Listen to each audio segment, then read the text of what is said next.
Hi, my name is Fonnesbech. I'm head of IP development at the Leverage Partnership, and I'm here to talk about IP. So yeah, let's start here, right? This is, as I'm sure many of you know, the resting position of an independent game developer, right? You wake up in the middle of the night and you think, oh my God, it doesn't matter how much I love this project. It doesn't matter how much I care for it and how much of my passion I put into it. It's still going to be beholden to the laws of business the day I launch it. So the next thing a lot of us think, and trust me, I've been there, is that we wish we had what AAA has. And by that, I mean, we wish we had the kind of sustainability that AAA has, you know, long-term thinking, reasonably steady incomes, being able to predict kind of the audience that's going to pick up your next game, and so on. So that, of course, brings out the question, what is it that AAAs have that we indies don't? And the answer to that is that the AAAs have IPs and they have brands. And the example I like to use is IO Interactive, who are based here in Copenhagen, about 10 kilometers from me. And IO Interactive spent 20 years building a game studio. And they made a lot of Hitman games, they made Mini Ninjas, they made a couple of other kinds of games. And they were 150 people. And they had their own game engine. I think they pretty much owned the building they were in. But when they sold the company to Square Enix, signing over the rights to the Hitman character was 65% of the company value. Think about it. 150 people, they had their own game engine, they had made many, many games, but the rights to that character was 65% of the entire value of the company. And that is what an IP is. So my plea to you today, and what I'm going to spend the next 40 minutes talking about, is that IPs and brands are important. The IP is not, you know, the character, the story, the world building. This is not just fluff that you sprinkle on top of your technology and, you know, season your gameplay with. And the brand is not just about better ads. These things, both these things together, if you're thinking long term, if you're thinking about building a game's business, the IP and the brand are actually the core of your business, and you ignore it at your peril. So please don't treat your brand as somebody else's problem, and don't treat your world's characters and stories like fluff. So what I'm going to talk about is IPs and brands first. What's the difference? I'll do a little intro to me as well. Then I'm going to talk about the foundations of building a lasting IP. And finally, a little bit about building an impactful brand. So my own history is that I came out of role-playing games. I spent many years making Dungeons and Dragons campaigns with my friends. You know, that was my first love. I made short films in university and so on. Then I started a games company. And I made about 35 games, projects for learning and entertainment, advertising, things like that. I spent 4 years making an art project called Cloud Chamber, which was kind of a multiplayer her story. We won a bunch of prizes, and I learned an awful lot about getting Hollywood and games companies to work together. And then I started consulting.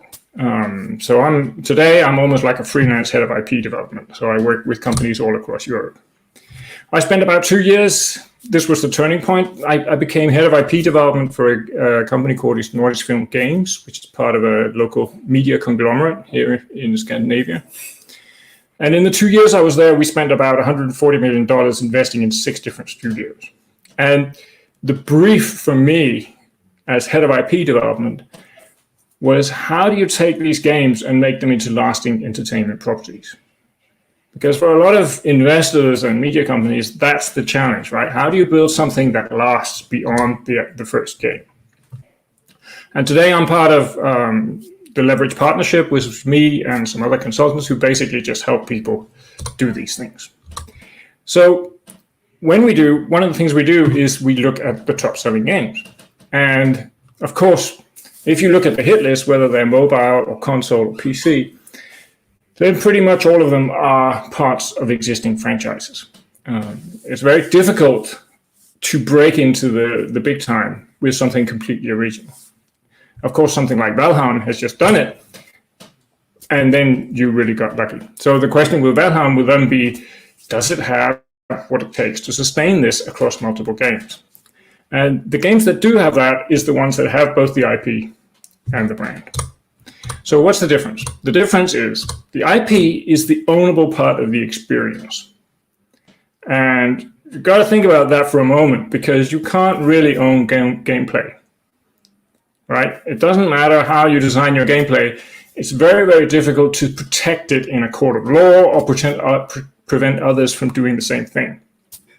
I know there are some patents out there for gameplay and so on, but there's very few of them, and if you don't have a lot of money, you can't enforce it. And even if you do have a lot of money, small changes will probably invalidate the patent. So the point is, you can't really own gameplay, and you can't, your technology won't last forever either. So even if you built a great technology, it's difficult to protect, and it's difficult to keep it current. What you can protect is the character. So in the case of Hitman, basically they can keep anybody else from making an entertainment character, whether it's a game or anything else, that looks and acts like the Hitman does. So that means that all these people who spend all these hours playing Hitman games and looking at Hitman ads and watching Hitman movies and all those things, they're building up a loyalty to this character. And since the company owns the character and can legally stop anybody from copying it, that's an enormous value. And if you're just making a game, and you don't have a protectable character, and you haven't created memorable emotions around that character and so on, then to be honest, in the long term, you don't own anything. So what you've done is you sell tickets to your games, and you can sell a hell of a lot of tickets, and there's plenty of money in that. But as soon as you stop doing that, it's all gone. And that means you haven't built a sustainable company. So the IP is pretty central. The second thing is the brand. So the brand is really how you communicate that experience in the market. So that's very much about the key visuals, the logo, the brand manual, all the visual signifiers that mean that every time you make a new ad or a screenshot, people know, it's that game. And that is something that sometimes gets a bad rep, because game developers are a little worried that somebody will come in and slap a brand on top of their game that will be different from what they feel the game is. But if it's a good brand, it will be rooted in your artistic intent. So it will be a brand that amplifies what is in the game and doesn't change it. It needs to be differentiated, so it needs to be different from the other things out there. It needs to be unique. But of course, there are also other things in it. It needs to be recognizable as well. And we'll get back to that in a minute. So the big thing here is that these two things are not found. They are built. And that, of course, is the dirty secret, right? A lot of people think that, we didn't have an IP, that was unfortunate. Well, honestly, you should have built one. And it's the same with a brand. So let's move to the next one here. So what is it the AAAs do sort of methodically? And one of the things they do is they use strategy. And again, in games development, that's kind of a dirty word. But the truth is that it's pretty much necessary. So what the strategy is about going out and mapping the competitive landscape. So basically figuring out what are the other games in this genre, how are they different from each other, and how are we different from them? How can we position ourselves close enough to these other games so that people will know which genre they're in, but far enough away from them so that people will remember us and we will stand out. Strategy is also about figuring out what the long-term goals are, both for the company and for the IP. So what are you trying to build, right? What kind of company are you trying to build? But also, where do you want to take the IP? Is the point to make a series of games? Is it to branch out later into other media? Is it to make a sale to a bigger company? All these things are important. Then there's crafting for emotion. So both the IP and the brand should really be crafted, how shall I say, in in a knowing way, right? Deliberately, that's the word I'm looking for. They should be deliberately crafted so that they're unique. They need to be ownable. They're relatable, so that means that they're carrying emotions that your specific audience can relate to. And then you make them dramatically structured. So by that I mean, when you're making an IP, you need it to be complicated enough, complex enough, interesting enough that it will last. And that's an important thing too, because obviously we're talking about sustainability here. And then finally, what the AAAs will do is they will use specialists to get this to work. So we see this a lot in, for example, brand building, where the key visual is often done by the in-house concept artist over the weekend because he had time, or, you know, the coolest piece of concept art you've made during the development of the game. And it's true, sometimes that works, but it's actually pretty rare. The problem is that concept art made by the in-house concept artists, and usually directed by the in-house creative director who created the game and knows what she likes. That visual does not communicate to people who don't already know the game. So the point of bringing in external specialists is that they will see the game in the same way that your customers will, the customers who've never seen it before. So this point of bringing in outside experience who can actually look at what you've done objectively is a pretty big one. So how do you do all that if you've never thought about it? Well, briefly, before we get into the sort of pillars, there are some things that you need to do. And what we suggest, and the way we usually work, is that you need to workshop the core values and goals of both the story, the game, the IP, the company, all these things. You need to figure this out. And usually our recommendation would be you need to figure it out along with the whole team. Don't make the mistake of just taking the two management partners or the two founders or whatever and doing it with them and then making all these decisions and then going to the team and saying, hey guys, here's what we're going to do. You need the whole team on board with this. So bringing out their passions and their goals and why they're making the game is really important for that first step. Then what we do is we define the IP and or brand strategy. So it's really about writing down where you want to go with this. Which emotions are you trying to elicit? Which audience are you trying to catch? Which story are you trying to tell? How are you going to tell it? So all these things, some of these things, of course, emerge during development, but that shouldn't mean that you should wait with doing this. It should more mean that you should update it once in a while. The sooner you get articulate about what you're trying to do, the better you'll be able to make something longer lasting. Once that's done, once we have the strategy on paper, and it doesn't have to be long, then we can do the prototyping or the development. So if we're developing the IP, then of course that is done over time along with the game. If it's a brand that's being developed, then please remember to prototype it. There's a lot of game developers who will prototype the hell out of their game again and again, checking if it works, seeing the audience reaction and so on. But they don't prototype the brand. The key visuals, well, we made it, it's finished, put it up. Prototype it, test it, find out if the audience you think likes it actually likes it. Make dummies, do different versions, see which one they likes the best. Facebook is great for that stuff. And then once all that is done, then you render it out. So we'll get back to that a little later, but the point is once you've figured out what works, then you spend all the time, money, and resources on making it look great. So let's move back a step and look at the foundations of building a lasting IP. So the big question, of course, is why are they valuable? And the point is here that human beings really prefer things they already have an emotional relationship with. So this is what friends are, right? You look into a crowd, you can immediately pick out the faces you know, you'll quickly go to them because these are people you have developed trust with. You know what you're going to get when you talk to them. You go up to a stranger, you have no idea what you're going to get. And to be honest, it's pretty much the same with games, right? If you're browsing through Steam or Epic or an actual game store, the things you recognize, you immediately know what you can expect. And for the big part of the audience, that's what they want. If they're spending $20, $30, $50 on a game, they want to be sure they're going to get something that is worth the money.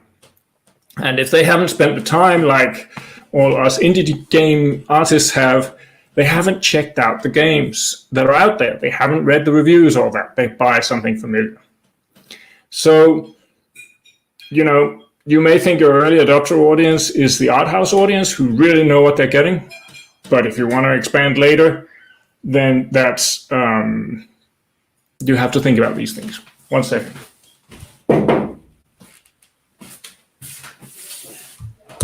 So, yeah, when it works, you get something that can last for decades.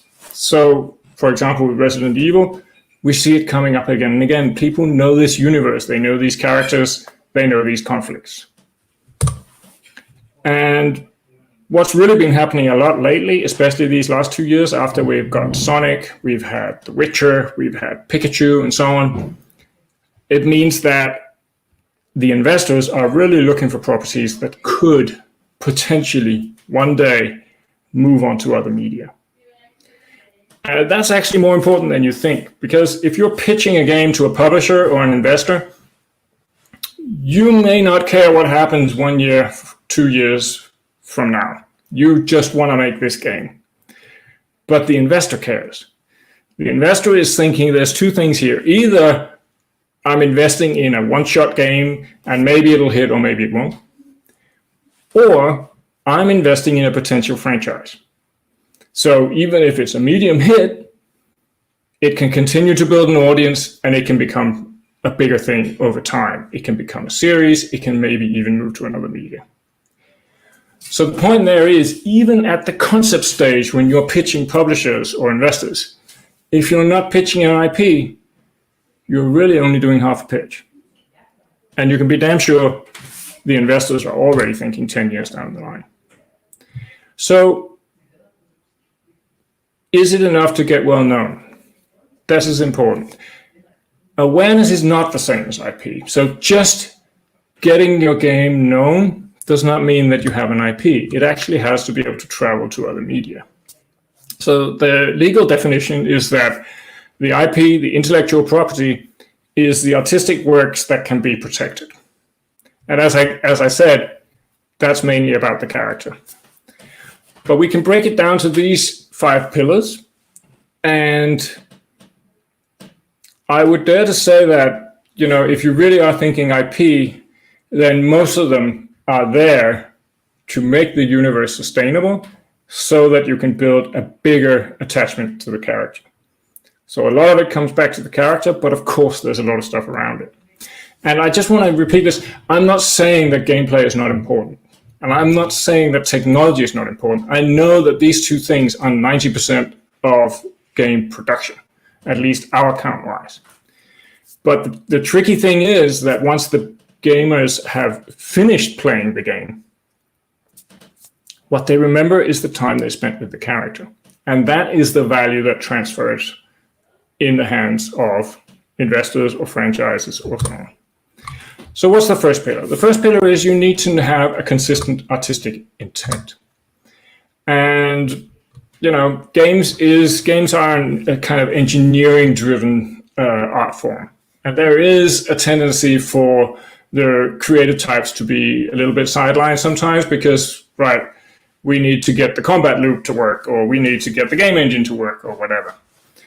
But again, 65% of the value of the company is actually in the final analysis in the character and the values that you associate with it. So you're going to have values in there. So what is the purpose of this game you're making? What is the story you're telling? This is important. So for Bloodborne, the underlying meaning, the artistic intent could be something like forbidden knowledge is dangerous. Some things you shouldn't know. This goes all the way back to Shakespeare. So blind trust leads to destruction. That's King Lear. There are lots of other stuff out there. I think Alien was something like we die as we were born alone. You know, It's not very nice, but it's still a set of values. And this is the core of the artistic intent. And that, of course, spreads out to every part of the production. And it's actually important that you believe it, because whether you're the creative director or the lead writer or creative director or whatever, you're going to be making so many artistic decisions over the years it takes to make this game that if you don't believe it, it's going to feel false.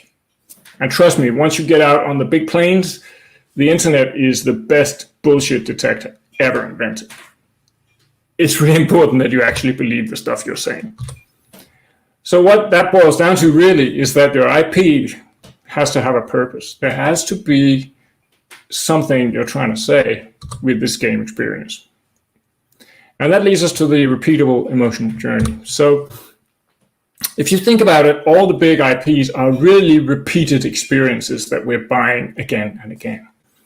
Harry Potter is basically 7 books with the same emotional journey happening in every book. So Harry goes to school. I'm simplifying, I know.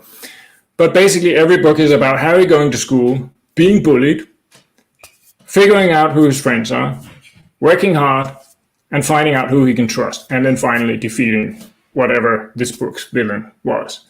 And every book that happens again is 7 books about bullying, working hard, and figuring out who your friends are. Think about Lara Croft, she's always looking for her father in the ruins. And think about Spider-Man, it's always about balancing, Auntie May and the girlfriend and work with the supervillain of the day. So in great games, usually this emotional journey that can be repeated emerges during the development of the game or during the writing of the game. But if you are thinking about building an IP from the start and you are thinking about a franchise, then it doesn't hurt to start thinking about this right away. What is it? What are the core emotions that you're going to be taking the player through? And is anybody else doing that already? Because of course, it's also about that.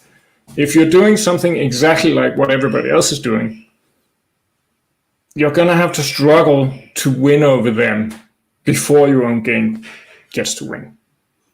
And that's a much tougher battle than if you're going out somewhere and claiming ownership of a part of the emotional landscape that nobody else has claimed. For the same reason, pretty much, you don't see a lot of Hitman games out there, because pretty much the Hitman guys, they own that. And you have to burn down their castle before you can build your own if you're going for exactly the same turf. And that brings us to a universe built to last. So the universe, of course, is all the stuff around us. So it's the landscape, it's the backstory, it's the mythology of the gods, it's the history that happened to this landscape before the game started, all those things. And we see a lot of that in books and movies and so on. And Tolkien, of course, is the grand master of that. The point is that all of this stuff is the stage on which your game happens. And if you look at your game as a story, then it's the stage on which many stories have to be able to happen. So you should really think about having a universe that's big enough and durable enough for you to be able to tell a lot of different stories on it. And, it's not too late even if you have launched your first game. I'm pretty sure that Tolkien did not know he was going to write The Lord of the Rings when he wrote The Hobbit. And he finished The Hobbit and he realized, well, I've really got something here. This whole mythology that I'm building, some of these characters, this could be bigger. And he pretty much figured out that he wanted to do an adult, much bigger, epic story in the same universe. So what does he do? Well, basically, he shunts The Hobbit down into one corner of this universe and builds a much bigger universe around it, but with the same values and so on. So, I'm just saying, even if you have your first game out and you're thinking, oh, damn, how do we build a universe that lasts? We didn't think about that while we were building the first one. It's not impossible. So, and for, Tolkien, he just kept going. In the end, there was, 10 plus different books in the same universe with the gods and everything. So it can be done. And of course, Star Wars kind of did the same, you know. Of course, George Lucas was very much thinking in terms of universe building from the beginning. But here we had, you know, first we had six movies, and then we had a seventh, a new trilogy started, and then decided to put Rogue One in between episode 3 and episode 4. It's a really great illustration of having a universe that's deep enough and durable enough to tell many stories. And of course, the present world champions of that is Marvel and their cinematic universe. It looks a little complicated because it is. I'm not sure I would try to replicate that. They had 50 years of comics they could reverse engineer, so, you know, it's almost cheating, but it's a pretty nice piece of work on that scale. So the central terms here are things like backstory, mythos, and world Bible. So if you are building a universe to last, you need it to have a backstory so that, you know, it has a feeling of authenticity. There's a reason why that castle was built there. There's a reason why these people are enemies. There's a reason why this character arrived at this particular time at exactly the right time to rescue whoever it is. And then there's a mythology, which is, you know, the universe, the gods, the magic systems, and so on, figuring out how that works so it has an internal logic and a consistency. And the tool we usually use is basically to build a world Bible. We like to do it in a wiki, and that allows us to build the backstory, build the mythology, connect it to the levels, and all those things. Kind of skip that. Then moves us to professional story development. So this is also with games something that is often overlooked. And it comes out of course, the main focus for game developers has for a very long time been the technology and the gameplay. And both these things are still massively important. I'm not trying in any way to make them less important. I'm just saying there's something else that is also important, and that is the elements in the IP. So the message that I sometimes need to repeat is that the stories and characters and worlds, you know, they're assets. You may not be able to, you know, copy paste the world building or the understanding of why the character is doing what they're doing, or basically the story. It's not an asset that you move from one hard disk to another. It's more something you develop and then use because you've developed an understanding across the team of what it is. Of course, it can be written down. But the point is, people don't even plan this, right? Because many game developers have not studied dramatics or storytelling or world building or anything like that. It's kind of outside their vocabulary, but they understand graphics and they understand code and they understand game design. So what they'll do is they'll make a development plan that covers those things, graphic code and game design, and then the story will kind of just be filled in along the way. But of course, storytelling is a craft, just like code, just like illustration is, and so on. And, you know, there's a many centuries long tradition of how you build a story and how you get people emotionally involved, how you build up the intensity in the story, and how you pay it off at the end so that people actually feel emotionally moved. And this is something more game developers could perhaps be a little more aware of. Because what I see a lot, I mean, in the last 2 years, I think I've consulted for 20 plus companies across Europe. And what I see a lot is that there'll be, in the mid-sized companies, there'll be 70 people on the team.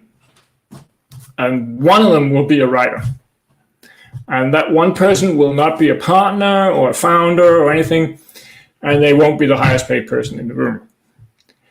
And the result of that, because nobody else really understands story, nobody else has really studied it or spent time working with it or anything, it means that the writer has a really tough time arguing for the story in the meetings every day. And that means that you spend, 2 years, 3 years, sometimes 5 years making a game. And on a daily basis, the story guy or story girl is overruled because the combat director has a better idea, or the creative director saw something on TV last night, or whatever. And the chances of you coming out with a decent IP, a decent story at the end of that are pretty low. So, it really is, my plea here is, please take whoever is writing in your team seriously and try to understand the arguments they're making for the things they're suggesting. They're not just trying to wield dictator-like power over the shape of the game. They are, in my impression, they are actually actively arguing for how the story can become better. Right. And finally, on the IP side, before we move on to the brand, there's the ownable character. And I keep coming back to this, and I just can't say it enough. If you don't have a character that can be protected in a court of law, you don't have an IP. You can have a brand like, Counter-Strike or Adidas or Nike. And yes, there's a lot of money in that, at least if you own the platform. But the character is the key to building a sustainable IP that people remember. It doesn't have to be a high-res, super 3D rendered, humanly realistic thing. I mean, look at something like Shovel Knight. It's a pixelated blue knight with a shovel. But I can promise you, in a court of law, that character can be protected. It is unique enough, and it is different enough that anybody else who has a blue metal knight with a shovel in his hand will be shut down by the judge. And I'm not saying you need to shut people down. That's not what it's about. What it's about is your investors knowing that they can protect it and protect their investment later on if it's necessary. So what's important with characters? Well, one, they have to be unique. And they have to be unique enough to be protected. A guy in a black suit is not protectable. A bald guy in a black suit is probably not protectable either. But a bald guy in a black suit with a red tie and 2 silver guns, that's protectable. And Harry Potter, well, it's the old-fashioned school uniform and the round glasses and the wand and so on. That's protectable. Spider-Man, easily protectable. Lara Croft, well, I would argue she's probably protectable today. I don't know, I'm not a lawyer. But you can begin to see what it's like. You put the guns in the right place, you put the shorts on and so on, all of it together. That's what the lawyers will evaluate. Then it needs to be emotional. So there needs to be something relatable in the character. And this is about things that we recognize as human beings. So Harry Potter may be full of, magic and wizards and unicorns and dragons and things that we can't really relate to. But Harry has lost his parents and he has friends at school and some of them are bullies and some of them are boyfriends and girlfriends. There's a lot of stuff in there that everybody knows. So it's super relatable. And it's the same with Spider-Man. You may not relate to the web slinging or the super villains, but you can relate to having Aunt May who's a little sick, and you can relate to trying to have a girlfriend and being kind of unsure about it. All those things are superhuman. And I don't mean superhuman as in superhero, I mean superhuman. They're very human. So relatability and uniqueness is really the key there.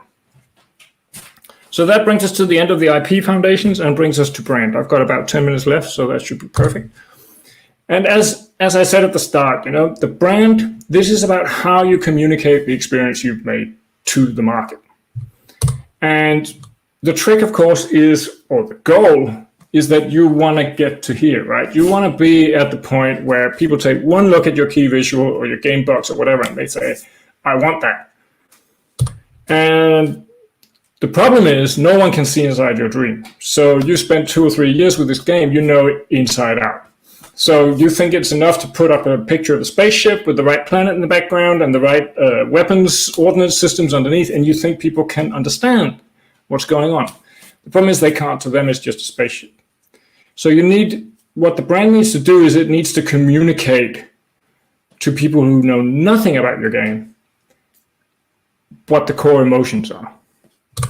And, the problem is that you get stuck with it. So it's a little bit like meeting people in the office for the first time. Joe thinks she looks sophisticated. He thinks she looks young. Pretty soon it kind of narrows down to just a few emotions. And then in the end, here's the label. You're stuck with it, right? Tina is scary. Joe is a mommy's boy. And it's a little bit like that when you're launching your game. The label you get stuck with, the perception of what this game is, sticks. It's really difficult to change it later. So that brings out a unique number of challenges regarding the kind of key visual and trailer and so on that you do. It needs to put your game in the right space for people's minds. And that means that the brand, the key visual, the logo and so on is actually quite an important part of what you're doing. And one word of warning is don't build your brand, don't build your key visual for the first customers you get. And this is a pretty tough because now we're getting a lot of early access and people are going out with half-finished games and so on, and that's great because it means they can tune the game loop, they can test all kinds of things, they can figure out who is the audience for this and so on.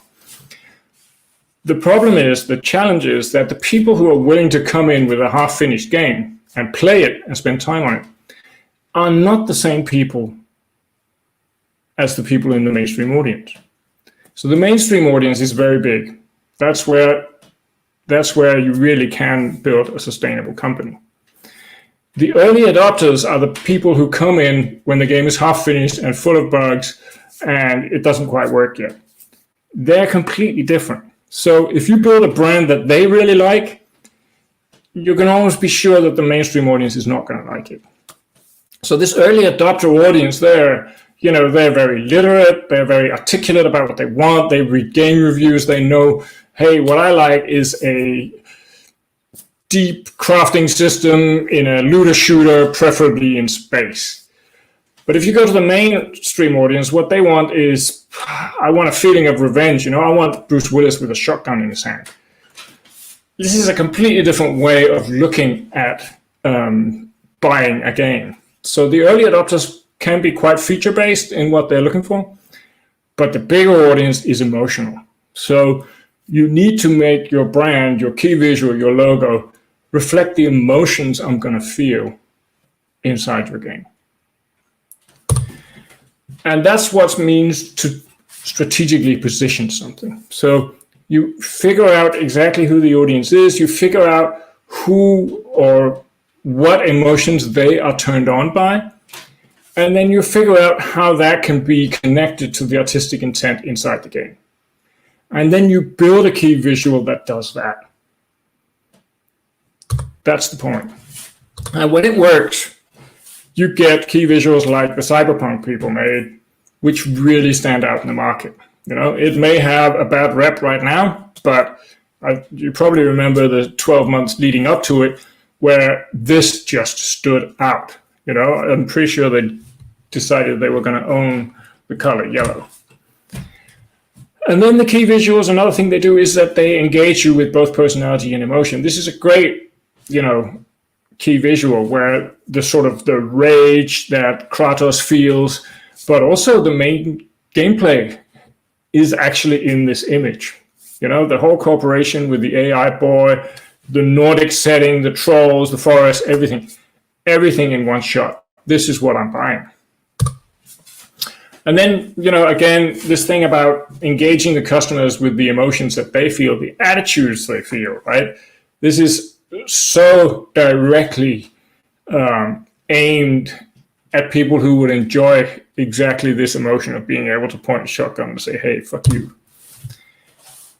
And this one does it as well, right? The whole experience of Halo with the sort of choir-like music, but yeah, you still have a rifle and you're semi-mechanized superhuman, everything in a single shot. And then there's consistency. The consistency part is really important because if you're not consistent across your different ads and landing pages and so on, then you're basically not building the brand every time people are looking at it. And that means you're not building your IP. So you need to be consistent so that whether people click on your ad or not, they take one look at it and they've actually built a little bit more familiarity with your game.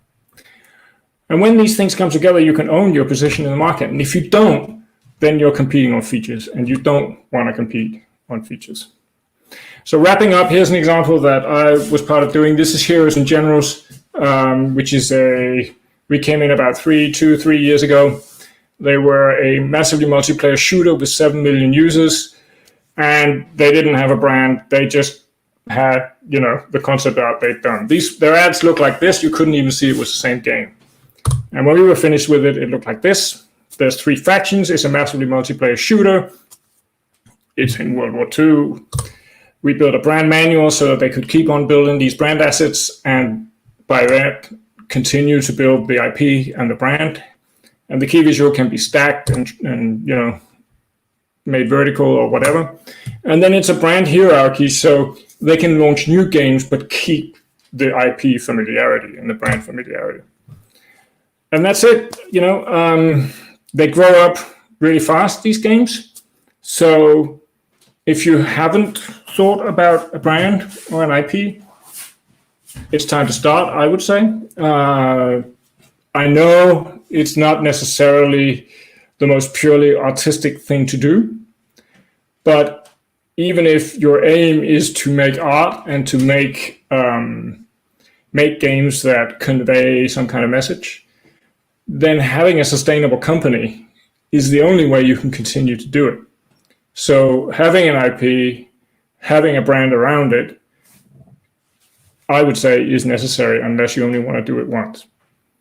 There are outliers who've done it without, but there's a lot more who've gone without and have not lived to tell the tale. So it's important. And one day it's too late. If you have 1 million fans, you're not going to be able to reverse engineer an IP in there. If 1 million fans have spent, hundreds of thousands of hours with your game, they're not going to take lightly that you try to introduce a unique character and put it front and center. That's not how it works. So you do need to think it in at the start of your process. Yep, it's your core of your business. And the more time people spend with it, whether they're playing or just looking at the ads, the more value you get. And if you're looking to finance your project, that's the kind of message the investors want to hear. So please don't treat your brand as somebody else's problem, and don't treat your characters like fluff, because someday they're going to be the main value in your company. Thank you. Awesome. Thanks, Christian. So thank you. The question that we have is from Brutal Grounds. Can you speak to games like Rocket League or racing games that do not create new cars or characters regarding character IP and backstory? Yes, I can. I would argue, there's different ways of defining this stuff, but I would say that Rocket League is not an IP. And they can try to put one in there later by introducing characters, but history has not been kind to companies who did that. So I would argue that's not an IP, and it's never going to be. The mobile game maker King famously spent years trying to reverse engineer characters into Candy Crush, and they had to give up. They tried YouTube cartoons, they tried different versions of the game and so on. It just didn't catch. And the rule today at King is don't start any new games without a character for that reason. So, yeah, does that answer the question? Yeah, so, if you're already creating something like that, does that fall more into the, to the branding side, or are you just pretty much out of luck once you launch? Well, if you've launched, I would say it's getting late. But it's not impossible. The Heroes and Generals, we came in after they had 7 million viewers, and we built that brand. So it was more like a rebranding, and that worked. So my main advice, if you're doing that, is to take your core users along on the journey. We very carefully developed the brand prototypes and the key visuals, and we asked the core community what they liked. So they felt involved. If you get that crowd angry, you're really going to be in trouble. So treat them with care. On the other hand, yes, you can build a brand. And a brand is not a bad thing alone without an IP. That can work too. So, look at Counter-Strike and so on. I think, for example, in that genre, we've got Counter-Strike, which is purely a brand. There's no IP, there's no recognizable characters or anything. It's more like a sport. And then, on the other hand, we've got Overwatch, which has spent a lot of resources on building this character stable. And slowly now, as I see it, Tracer is becoming more and more the main character. So you can do both. But I would say there's more to Counter-Strike's success than having a brand, right? I mean, they own Steam and so on, so it's a tricky thing. It very much depends where you are in the cycle. What a lot of people say is that in our game, A, there's no people, it's just cars or spaceships. Or B, you can make your own characters, so we can't choose how the character should look. And my answer to that is look at Bloodborne. You know, I mean, nobody's character looks like that, but everybody knows what the Bloodborne guy looks like.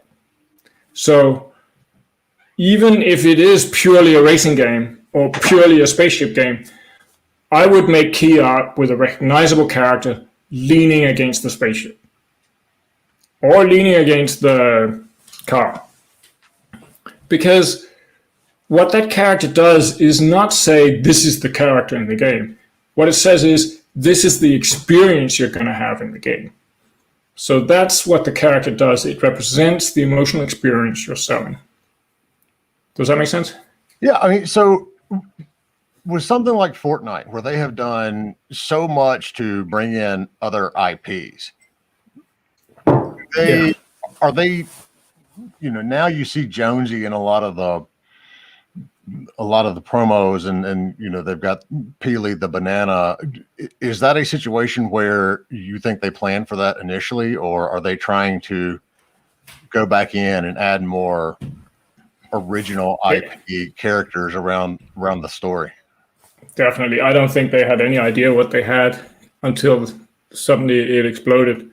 I think actually Fortnite's strategy is a little different, because I think Epic is building the metaverse. I think that's why they're buying things like Fall Guys, and they have Fortnite, and what was that other thing they bought? I can't remember. But they also have, you know, the editors and all that. I think Epic's strategy is more about building a future walled garden version of cyberspace, where you can have concerts and you can have games and you can download other games and you can do all sorts of things. So I think they're really thinking more like a platform and less like an IP owner. So when you've got either the IP or the brand early stage along, how do you effectively go out and promote that when you're not really, especially for an indie team, when you're not really known yet? Are there... I'm sorry, can you repeat that? I just had some trouble with my microphone. Oh, okay. Yeah, I'm not hearing.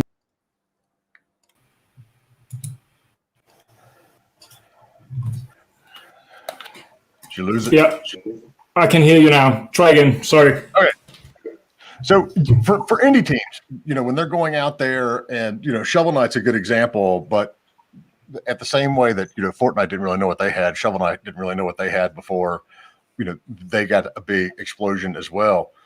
What's the best way to let publishers know, in particularly, or consumers, that, you know, this isn't something that, you know, we have generic characters, we're really looking to do an IP with this, and we want to make sure it's perceived as that? I mean, are there best practices in terms of getting that out in front of the right people and how you do it? Well, investors and audiences are two extremely different situations. But I would say with the investors, what I would do, and what we sometimes do, is we make a franchise vision. So basically, we'll make a poster of what the franchise should be 5 years from now, 3 years from now, when the game launches. Because then we can pitch the game, even though it's not finished yet. And even though the characters maybe aren't completely finished yet, we have a poster, however rough it is, that we will show the investors and say, look, we're trying to build a franchise. Here's the kind of feeling we're looking for. And if you invest in us, we're ready to go into a discussion about where that franchise should go. And we're ready to do that during the game's development. Yeah. Given that developers are always looking for any kind of revenue that they can get in, is it important to have at least some form of merchandise available on their site with their with their character IP, with their characters on it, or their brand? I honestly don't think so. No. The thing about IPs is that the really tricky thing about IPs is that when you're doing low volume, so you don't have a lot of fans, the IP is not gonna be the thing that makes you massively popular. What's gonna make you massively popular is having a great game. The problem is, once you are massively popular, it's too late. So you need to get that IP in there from the beginning, because once it hits, then the IP becomes the rocket fuel. I've forgotten the question. Did I answer it? Yeah, in a way. I mean, because the way that I was thinking it through was along the lines of, if you have some sort of merchandise or, Right. aside just from the game, you're almost adding legitimacy to that character or to that IP. Yes. But so the next question that, speaking of Fall Guys, that comes around is kind of like the car side. How do you promote an IP when you don't have that singular character like Hitman has and like, Cyberpunk has, when you've got a cast of characters that are all basically different colors of the same character model with some hats? I would pick one. I would make one character that represents them all. That's what Bloodborne has done, right? I mean, nobody's character looks like that. So this is the archetypal version of all the characters you're offering. And it's not just that. It's also, it represents the emotions that are in the game. A lot of people's Bloodborne characters look pretty silly on purpose, right? They want them to look silly. But you don't put the silly version on the poster, because that's not the experience you're selling. The experience you're selling is dark and brooding and bloody and, ominous and all those things. So you need a character that's like that. So that's what I would do. And to go back to the merchandise, honestly, I think, if you enjoy making merchandise and you're having fun with it, with your community and so on, go for it. But it's not really a revenue stream for anybody I know until you sold the company to Disney. When you get to that point, the economy of scale that Disney can bring to it will mean the merchandise will be enormously valuable because everybody knows it. But at the sort of early adopter stage where you've got a small core audience of 100,000 or even 1 million, you're not going to sell enough merchandise to make any money off it. It's basically fan service, and yeah, you don't want to spend too much time on it because it's not really the thing that keeps your business alive.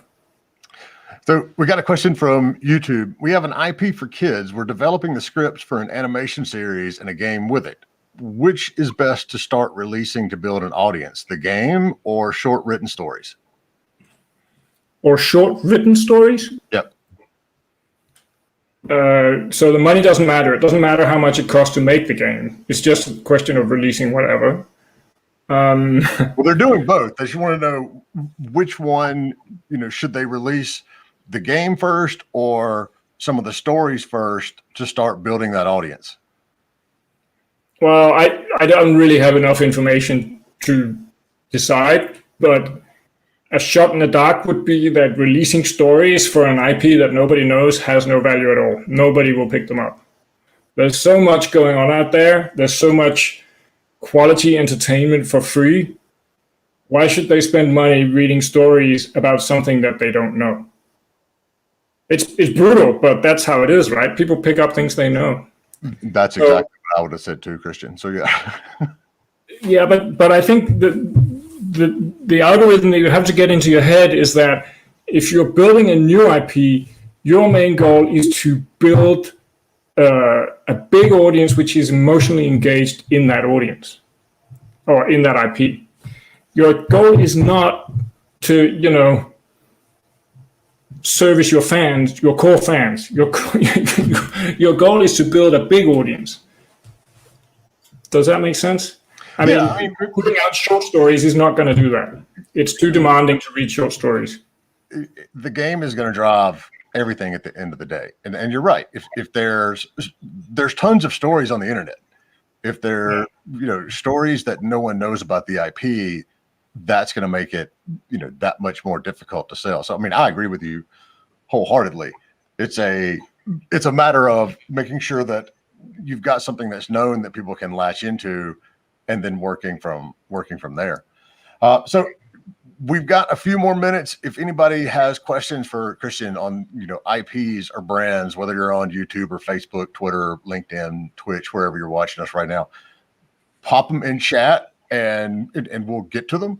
So for the developers that are in very early stage, are there any sort of guidelines that go along to what kind of brand, what kind of IPs work better in terms of main characters, human or non-human or robotic? Is it just simply a matter of making something unique, or are there certain, archetypes that go better? I think the key word is relatability. The cars in the Pixar movie Cars are super relatable. So I would argue that those cars are characters. They're not cars as we know them from racing games. Steve McQueen, is that his name? The racing car? He's a character with very real emotions and so on. So, I think a robot, an alien, whatever, the trick is it has to be relatable. And being relatable means we have to recognize our own emotions in it.